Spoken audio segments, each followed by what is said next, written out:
현재 일본에서는 한 경제 매체가 보도한 한국의 놀라운 디지털 위상에 그야말로 큰 감탄과 탄식을 터뜨리고 있습니다. 이는 한국의 공항과 택시는 물론이고 심지어 건물까지도 일본을 압도할 만큼 혁신적인 시스템을 갖춤으로써 한국의 경제 시스템이 놀라운 속도로 일본을 추월하고 있기 때문입니다. 이와 관련해 2월 24일 일본의 경제 매체인 다이아몬드 온라인은 입국 시스템부터 일상생활에 이르기까지 한국과 일본의 디지털 격차가 날이 갈수록 더욱더 확대되고 있는 가운데 일본 기자를 한국에 직접 파견시켜보니 그 이유를 적나라하게 확인할 수 있었다며 매우 거센 탄식을 터뜨렸습니다. 먼저 이 매체는 거두절미하고 한류 드라마를 보면 유독 눈에 띄는 특징이 있다고 보도했습니다. 이는 형사 드라마에 나오는 초보 형사들이 끼니를 인스턴트 라면으로 때우면서도 정작 자신이 사용하는 핸드폰은 고가의 폴더블 스마트폰이라는 것입니다. 그러면서 이 매체는 한류 드라마의 경우 방송법 규정으로 인해 중간에 광고를 넣는 것이 금지되어 있는 탓에 제작사가 수익을 창출하기 위해 종종 PPL을 사용하는데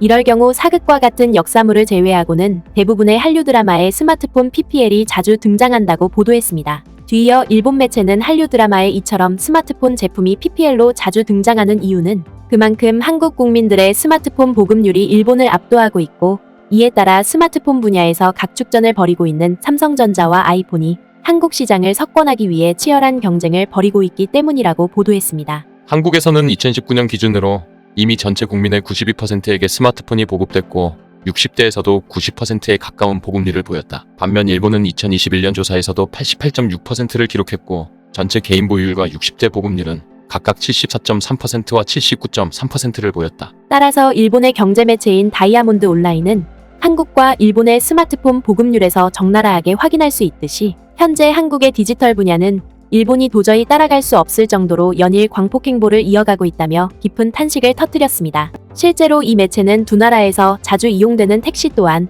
엄청난 디지털 격차를 보이고 있다고 보도했습니다. 특히 이 매체는 가장 대표적인 사례가 바로 어플을 이용한 택시 호출 서비스라고 보도했습니다. 서울에서는 영업용 택시도 차례차례 오기 때문에 곤란하지 않지만 거리에서 관찰하다 보면 특히 젊은 사람들은 카페 등에서 차를 마시는 동안 앱으로 준비해서 택시를 타는 일이 정착되어 있는 것 같다. 특히 겨울은 추운 야외에서 기다릴 필요가 없고 지불도 동시에 끝나 합리적이라는 것이다. 따라서 일본 매체는 긴 대기줄을 감수해야 하는 일본의 일반적인 택시 승차 방식과 달리 한국 국민들은 어플을 통해 택시를 간편하고 쉽게 이용하고 있는 만큼 일본 사회 또한 이를 적극적으로 도입해야 한다며 한껏 목청을 높였습니다. 뒤이어 이 매체는 한국의 택시 시스템이 부러운 이유가 한 가지 더 남아있다고 보도했습니다. 바로 한국의 택시가 전기차로 탈바꿈하고 있는 데다가 자율주행까지 넘보고 있다는 것입니다. 실제로 이 매체는 현대차의 전기차 모델인 아이오닉 5가 현재 한국에서 주력 택시 차종으로 각광받고 있고 여기에 더해 최근에는 현대차가 아일랜드의 자동차 기술 기업인 앱티브와 합작해 설립한 모셔널을 통해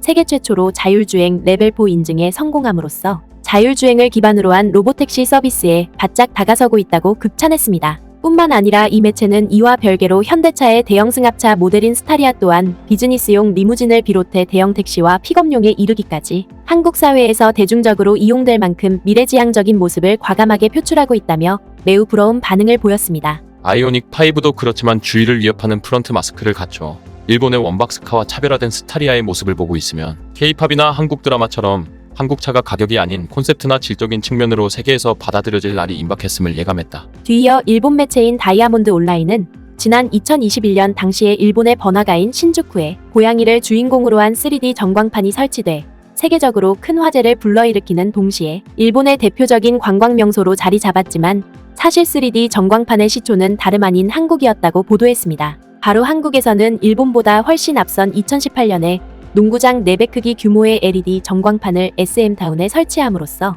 파도와 고래에 이르기까지 수많은 3D 작품을 선보였고 이를 본 전 세계의 수많은 네티즌들이 큰 감탄사를 내뱉었다는 것입니다. 더군다나 일본 매체는 최근 동대문에 위치한 맥스타일 빌딩에서는 이를 뛰어넘어 LED 패널이 직접 움직이는 3D 전광판까지 설치되면서 일본 기술을 압도하는 광경을 연출하고 있다고 보도했습니다. 그러면서 이 매체는 한국이 그 누구보다 앞서 세계 최고의 디지털 기술을 구현해낼 수 있었던 것은 혁신 기술을 과감하게 수용하는 한국 국민들의 남다른 저력 덕분이라고 극찬했습니다. 왜냐하면 한국은 새로운 기술이나 제품에 대한 저항감이 적고 스마트폰 보급률에 의해서도 알 수 있듯이 전연령층이 얼리 어답터적인 소비 경향을 가지고 있기 때문이다. 그러므로 한국 시장은 국외 기업으로부터도 새로운 기술과 제품을 시험적으로 투입하여 반응을 확인하는 장으로 받아들여지고 있다. 하지만 일본 매체는 이것을 넘어 한국과 일본의 디지털 격차를 단번에 확인할 수 있는 가장 눈에 띄는 백미는 뭐니뭐니 해도 입국 시스템일 것이라고 보도했습니다. 특히 일본 매체는 한국의 디지털 위상을 확인하기 위해 직접 한국을 방문한 해당 기자가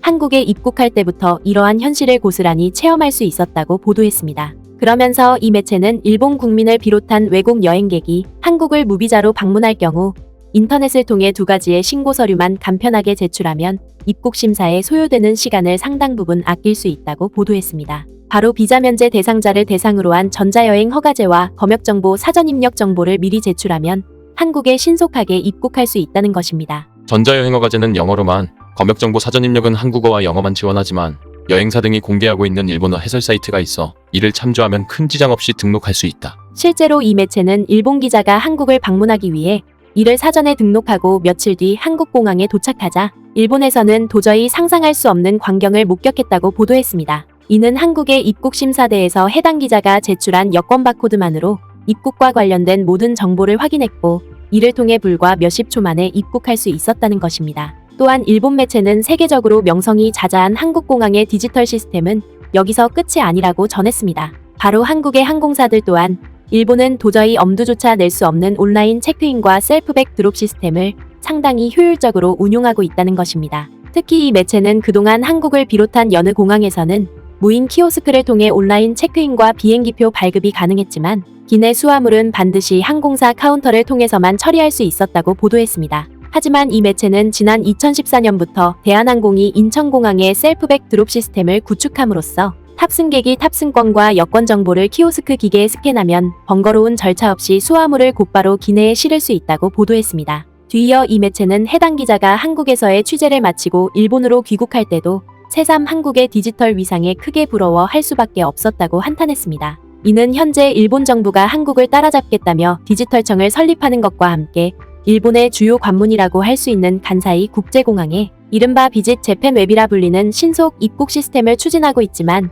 정작 이를 이용하는 일본 국민들이 큰 불편을 느끼면서 급속하게 무용지물이 되고 있다는 것입니다. 터미널 간 이동용 셔틀은 이용조차 할 수 없고 통로는 끝없이 걸어야 하며 요소마다 마구잡이로 많은 직원이 배치되어 있다. 더군다나 간편 입국을 위해 간사이 공항에 배치된 입국 키오스크 또한 사전에 입력한 입국 정보가 제대로 등록되지 않았을 뿐더러 화면에 표시되는 정보 또한 모두 오류 투성이었다는 것입니다. 동작 검증 여부와 그 정도의 개수에 얼마의 세금이 들어갔는지 그게 궁금하다. 따라서 일본 매체는 일본 정부가 자국에서 이뤄지고 있는 졸속적인 디지털화 구축을 근본적으로 개선하기 위해서는 한국을 따라잡겠다며 목소리만 높일 것이 아니라 오히려 한국의 디지털 역량을 하루라도 빨리 제대로 따라 배워야 한다고 보도했습니다. 한국지능정보사회진흥원의 자료에 따르면 유엔과 OECD 등 국제기구의 DX 및 IT 관련 순위에서 한국은 ICT 국제 경쟁력과 ICT 인프라 정비를 비롯해 전자적 사회 참여와 오픈 데이터 이용은 물론이고 AI의 민주적 이용 항목에서 1위를 차지하고 있다. 결국 일본 매체의 이러한 보도는